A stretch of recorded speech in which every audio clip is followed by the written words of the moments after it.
to lie, won't stop to lie, can't stop to lie, won't stop to lie, can't stop to lie, won't stop to lie, ain't no Chico, just be smooth. To another episode of Tech Don't Sleep podcast. It's your boy Bill McCleskey in the building, and we have a special guest in the hot seat, Miss Allie Williamson from Monticello, right? Mississippi? Monticello, Mississippi. And your business name is what? Southern Domestic Diva. Southern Domestic Diva. I want to know, so what we like to do on this podcast, as you guys know, we love to tell stories of entrepreneurs and small business owners and how you got to where you are so that we can add value to other folks and obviously add a piece of technology in there to find out how you're using technology to grow your business or your brand. But how did you come up with the name? Oh, well, I've always been a little bit of a domestic diva. So when I was in my past sales career, which was 8 years in a sales career before I started the journey of Southern Domestic Diva, I was mowing the yard. I had a pecan pie baking. I was decorating, doing all the things. And a friend said, "You're just a little domestic diva." So we had to put the Southern on it, and it was available. And so, now I've trademarked it so well and branded it so well that I'm actually known as the Southern Diva around town, and my cleaners are known as Divas. We don't refer to them as maids or anything like that. They're Divas. I mean, if you think about it, like the domestic work, you are a diva. I mean, that's a gift that for somebody that can actually do that work, enjoy it, and provide that value to the customer. So I definitely think it's a gift, and that's something that I'm working to do, like on my social media platform and by writing a cookbook and doing all this, is let women today know about like old school traditions and how to use a cast iron, how to keep it clean, how to do domestic stuff, how to cook and clean and run a household and run a business, things of that nature. I feel like it's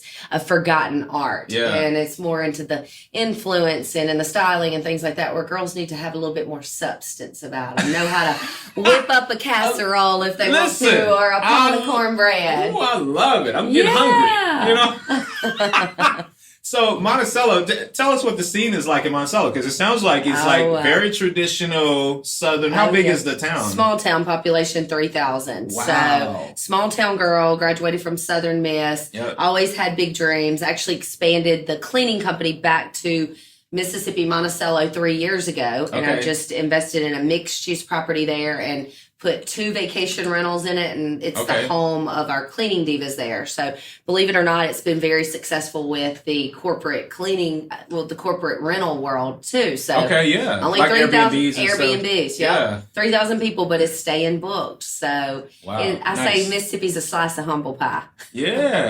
So how did you get from Monticello to Nashville?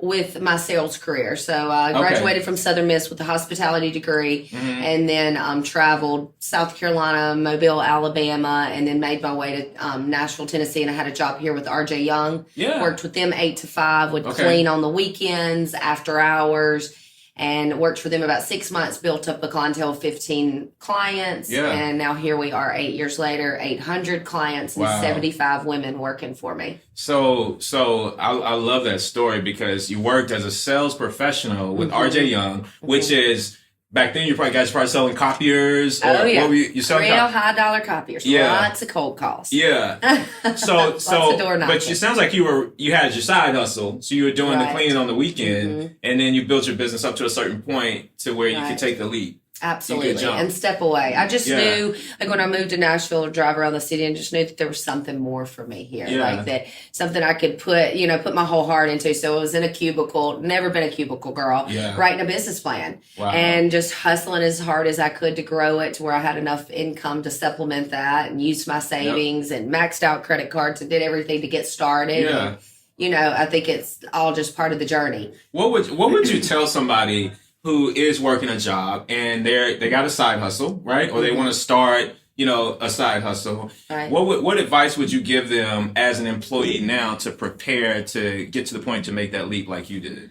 Right, just the ultimate sacrifice. Here I was running around with a bottle of Ponsel and a vacuum cleaner with a college education, and my parents are like, "Have you lost your mind?" And everybody's like, "Girl, you too pretty to be out cleaning."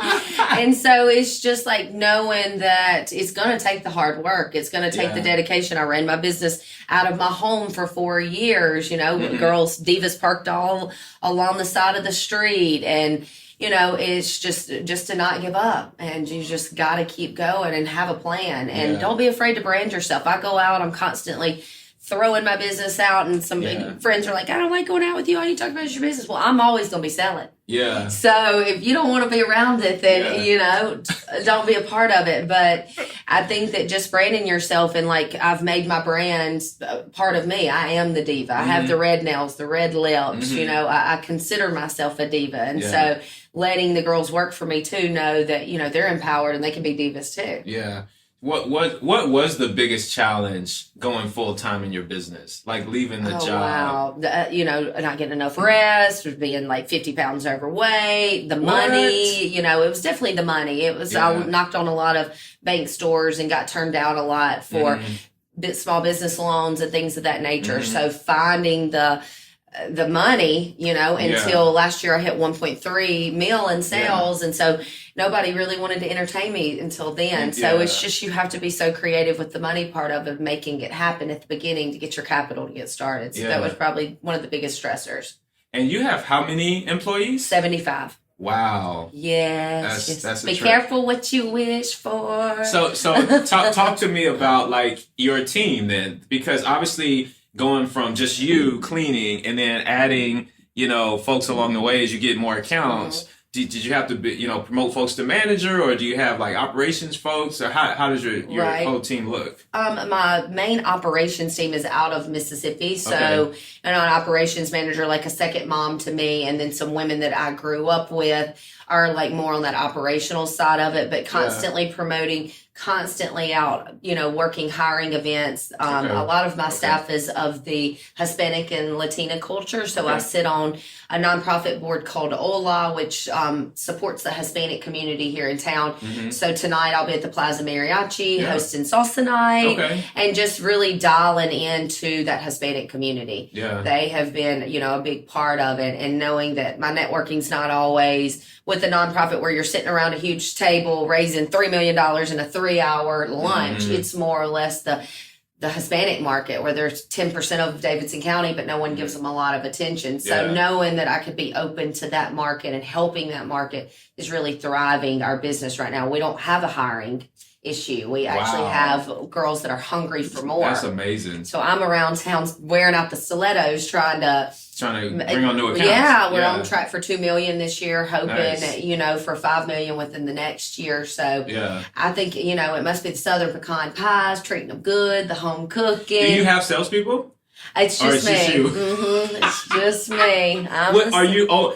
Have you considered hiring salespeople, or have you before? Well, I just, at this Nobody's point. Nobody's gonna hustle like you. Huh? Exactly. And I just don't think at this point somebody can sell it like me. I do have a marketing girl that kind of jumps into leads and helps me. We've been going after some high rises. So we do events with high rises called Mimosas and Pies, where we come in. And so all the tenants in the high rise building, we come there around happy hour and we serve pies and mimosas, tell them all about the business.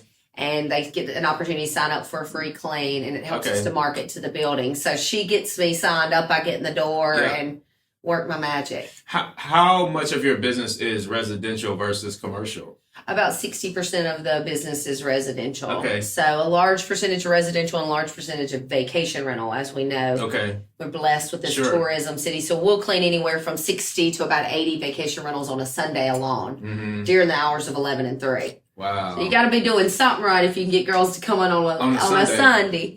And then between the hours of 11 and 3, when everybody's trying to get their church and brunch and lunch in. Or watch the Titans lose. Exactly. Wow, that's amazing. So you're on track to do like $2 million this year. You're projecting to continue to be in growth phase. Absolutely. That is amazing. So with your marketing, I think our marketing manager probably found you on Instagram or something like that. Tell us about some cool things you're doing, like in the digital world, to brand your company or grow. Absolutely. Well, I really take advantage of the platforms on social media. I feel like we're blessed to live in a time to where it's at our disposal. If you follow me on Instagram on the Southern Domestic Diva, really trying to be new age, sexy Martha Stewart. So every week I give, I'm cooking different recipes, cleaning tips, gardening tips, Southern etiquette, like what to show up with when you're going to somebody's event, lots of styling and more of like lifestyle. I stay on my stories constantly. I've built my following to 15,000 followers. So now I'm getting some actual brand partnerships. Good. Nice. So they're shipping in booze and dried edamame and little bite-sized chips and stuff, packing on the calories, but doing it for the gram. So I just feel like it's a platform. A lot of people have watched my entire journey. Yeah. And from when I started and didn't have the money, overweight, running around with the college education with the bottle of Pine Sol. And so now they see it 8 years later in the growth. So I just think we're really blessed with the platform. I try to stay on the stories once every 1 to 2 hours, just updating people on what's going on. 1 to 2 hours. Well, on the stories. Yeah. Because, you know, it's... Wow.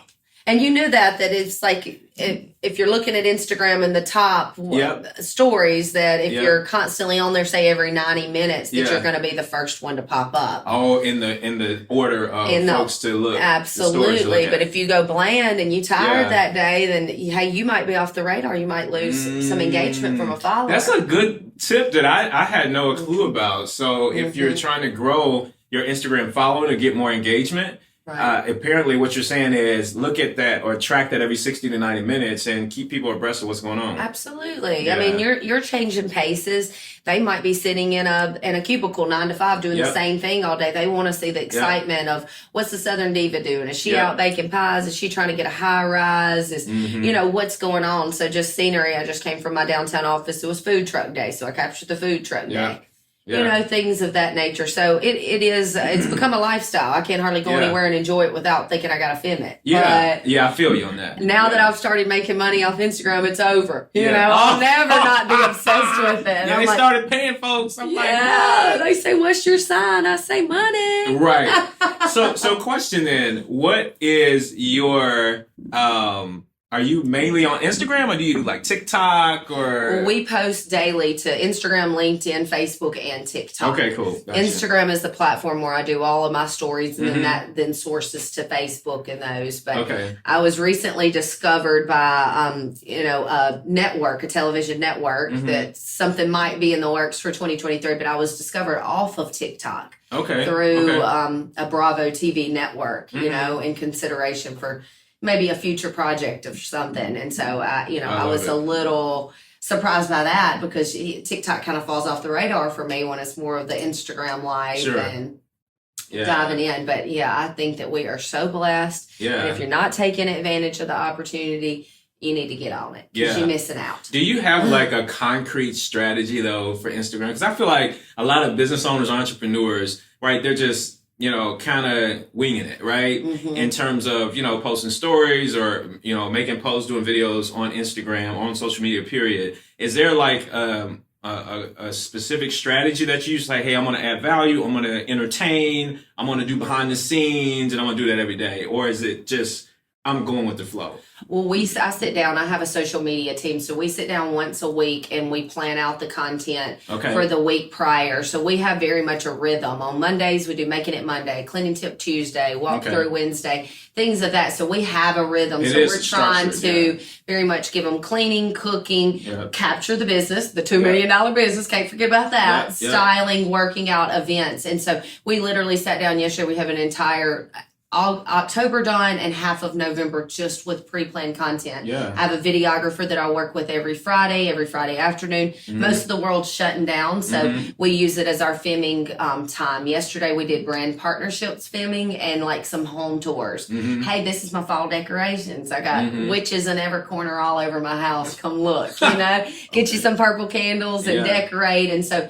just constantly giving tips and things. But I feel like having that structured schedule, knowing that I'm sitting down 11 o'clock on a Wednesday, I'm pre-planning my week. We have a plan that on Friday, 2 o'clock to 5 o'clock, I'm filming. And so we just have all this banked content and it gets you in this routine as, hey, this is part of my business. I really think that people should look at it like that because if it's sometimes if it's not making me instant money immediately, it doesn't seem like I have ROI on it. But what I'm building and the platform I'm building and the time I put into it makes it way less stressful and structured. And people can kind of follow my page and know what to look at. I think with having a lot of diversity on a page, it keeps people constantly interested. So They know that they're not only going to get cooking, they're going to get a cleaning tip, and they're going to get some good styling. Yeah. Because I love to show up styling. So talk to me about this outfit. Now, I don't know if y'all can see this, but on the it's on the top of the hat too. I thought it was just on the bottom of the brim. So you got the sunflower, and you're obviously matching the dress. With the yellow. Yeah, I love this yellow for a... What are your brand colors? Like, well, it's red. Red is my brand color. So I got red nails, red lips, red Mercedes. Typically have a pair of red heels on.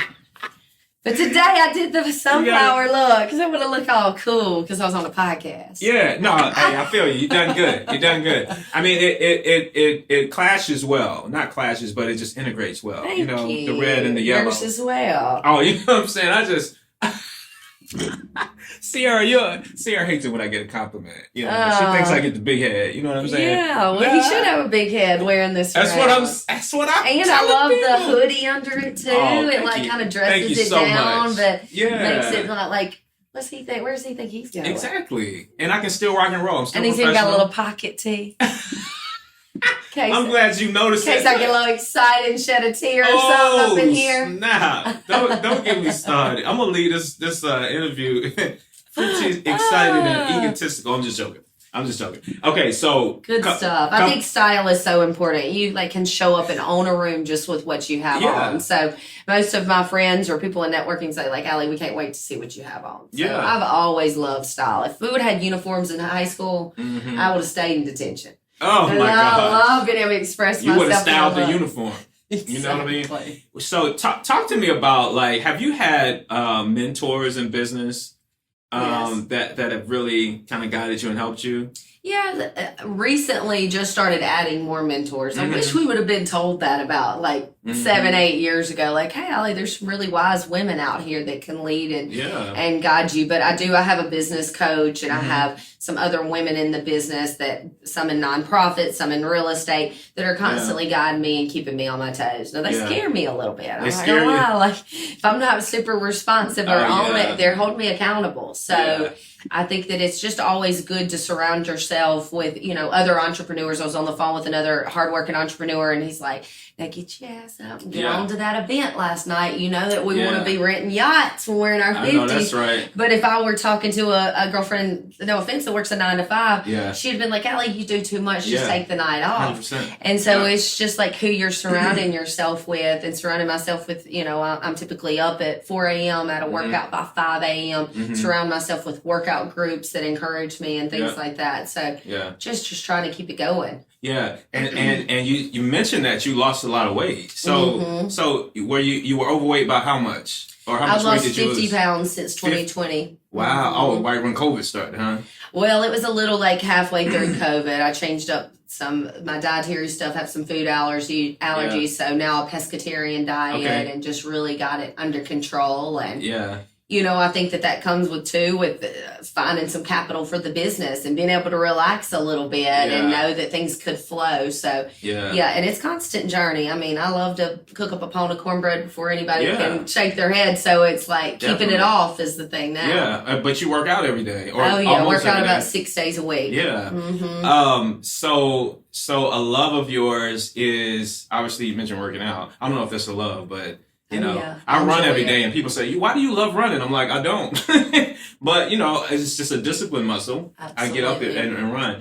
But, so talk to me about cooking, because you brought it up several times. Yes. So obviously you learned to cook growing up, and what are you doing? Is that part of the business, or it sounds like it's part of the marketing strategy with the high rises, right? Yeah, absolutely. So I have a famous Southern pecan pie, which is my grandmother's recipe.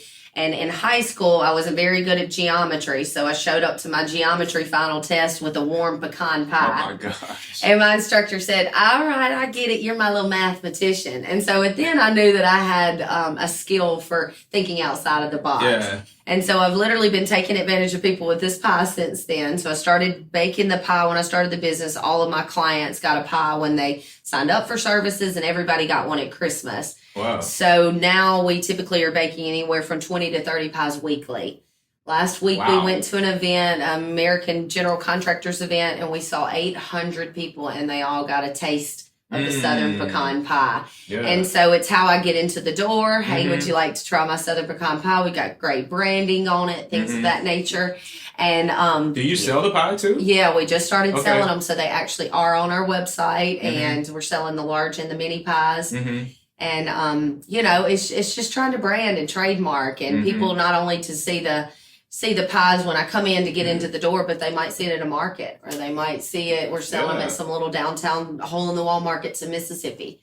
So just putting it out there and just being different. What's the name of the pie? Is there a certain? It's just Southern Diva pie. Oh, of course, Southern Diva pie. So what is your, so when you, as you're in growth mode here, and you know you're right at what around 2 million now, you want to get to 5 million. What is it that you have to do? Because I've noticed as an entrepreneur, you know, when I first started my company, you know, it was just me. I was grinding on the phone all day, setting appointments, running those appointments. But I had to become a different person in order to attract the success that I wanted. Like I had to change my self-identity, right? And going through that process or taking that journey, you know, it was just time, you know. But have you experienced the same thing? And what do you think it's going to take for you to get from 2 to 5 million outside of just, hey, I got to get more customers? Like, how does that work internally? I'm just thinking, you know, doing the uncomfortable, making some big steps with, you know, probably hiring in another operations manager, general manager, more of divisionizing my company. So having a residential division, a commercial division, things like that. It's just, growth can be very uncomfortable sometimes. So I know some things are coming to where it's really going to be me stepping out of the everyday roles of being constantly involved in the minutia and things like that, and hiring somebody that's going to be with me constantly and going to be perfecting some of the things that I do. Not necessarily a boss for me, but somebody to strategically look at what our game plan is so we can stay in the percentage markets that we need to, and that I'm not just going after every type of business out there, that I have a plan as well. So I see that coming in, us hiring somebody that's probably not my favorite person, but what we need to have for the growth of it. Well, you mentioned it, you know, just like surrounding yourself with people who are, you know, going to push you and, you know, cause you to grow is really key. I think, like, to me, that's the number one hack, or maybe not the number one, but it's a major hack for success. Like, get in an environment consistently of people who are doing better than you, making more money than you, smarter than you, or whatever. And ultimately, you're going to adapt and assimilate to that high achieving mindset. You know? Very much so. Even in my dating life, you know, I tend to date older and date, you know, men that put a little pressure on me. That might be higher up in, you know, a market and things like that hold me accountable. Now, who wants to date somebody that's not, well, never mind. Let me Here we go. Now we off track. We talk hey, you know, it's all good though. Dating. It's a challenge though, you know, and finding someone that's doing a little more than you, or that's going to hold you accountable, or that pushes you to the limit. So being a success, because especially in Middle Tennessee, I hear women say, you know, the dating pool sucks, you know, in Middle Tennessee. So what, I don't know how we got on this, but like being a successful woman entrepreneur though, I would imagine it's even tough. You may intimidate some men. I mean, you got a 7-figure business. You out here going after it every day. You working out. You got, you know, multiple streams of income. I mean, you can't just date the guy that works at the bank. You know, the branch manager, because he may look at you and say, "Well, what am I going to do for her? I don't know." Right. And it is very, very intimidating, you know, and then you have nicer luxury things once you grow your business, because it's important to you. And growing up in South Mississippi, girl, we didn't have all that. You know, mom and daddy didn't spend money on that. So I do like to do it. And so just showing up, not even opening my mouth sometimes, puts me in that with the red Mercedes. Yes, they're like, Lord, I can't handle her. She coming in here hot, dressed like that. What am I gonna do with all this? And she's telling me she gonna make me some cheese grits. Then I instantly think, I'm like, baby, I'll take you home and make you some cheese grits. They're like, oh, she's trying to get a ring on it. Like, no, I just like to cook. Oh my God. So it is very challenging with dating. Now, how old are you? 36. Oh, okay. Yeah. Why, you want to go out? I do. Woo! Let's do it. You want some cheese grits? You know what I'm saying? I can do They're cheese dying. grits and all that. Let me ride passenger in the Mercedes. You know what I'm saying? I'll let you drive, baby. I'm not that good at it anyways. I like you. I like you a lot. I like to have fun. I think that's part of it. Is just keeping some humor and keeping it light. I mean, if you don't take the dating scene serious in Nashville, you need to get somewhere and sit down. There's too much opportunity around. They're building Glass City around us.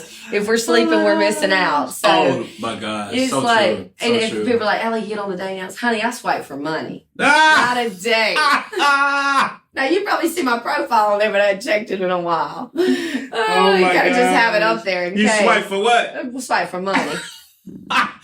Wowzer. It's a different mindset, though. It It's a totally different is, mindset. you know, and some women are just such a time frame of making things happen. I want Right. it to flow. I'm so blessed. Look at what all I have. I spent a very spiritual moment this morning just being like, wow, Yeah. I'm empowering all of these women on Mhm. different aspects of their Mhm. life.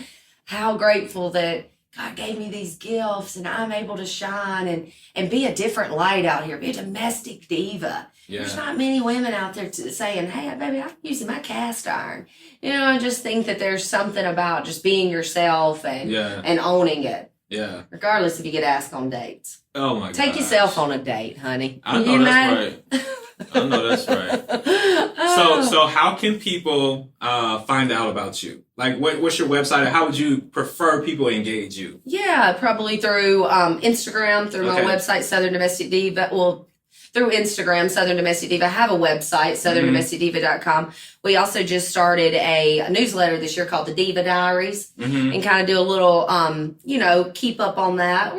We're testing the waters with the newsletter land. You know, how Gotcha. many people actually read a newsletter? Yeah, That's what we're yeah, definitely. thinking. So Yeah. trying to keep that short and sweet. So What's the purpose of the newsletter? Just to engage, like, just to your customers and engage stuff? and honey, to make sure we following up with this stack of business cards I come home with after all these events. That's good. That's a good point. Yeah, and just, I'm constantly going to networking events, involved in different networking groups, sponsoring networking events. I have a downtown office, so I have a wonderful space to sponsor at. Mm-hmm. So, just staying engaged. You really can't miss me if you get on Instagram. So what? Let me ask you something right quick, because networking is a key component to growing relationships and building a business.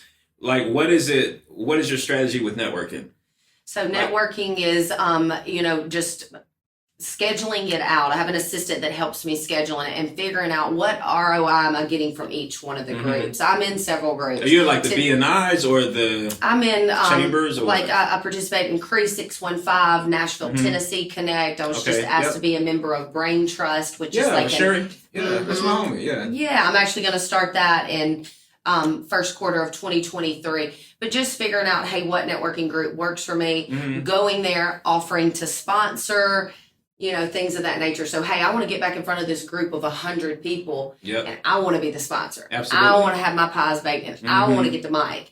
So it's like, go to the event, make your networks, ask to sponsor, then be in front of them. Yeah. Tuesday morning, I was at a Rise and Shine workout. I was in front of 75 people, gave out a free clean, gave out a pie. All 75 of those people know what I do now. Yeah. So I look at it as power networking, like getting them in a group. Mm-hmm. Like, I want the whole lump sum, baby. Yeah, I love it. I mean, that's key too. Like same thing you talked about with social media, having that structure. Networking needs to have that same focus and structure too, because people just go to events and yeah, they're and just you got to there do and the you- follow up. You got to Right. know, do I want to meet them for coffee? Do I just The want to send them a one-on-ones. little email to remind them to follow me? It's all about the follow up too, Yep. because you can get those business cards and not do anything Right. with it. You got to do that's when the hard part the hard starts. work. Yeah, the money's in the follow up. So that's the key. Man, this is crazy. So Good you stuff, isn't it? you I'm got a fired lot. up. You got a lot going on. You should. You familiar with EO?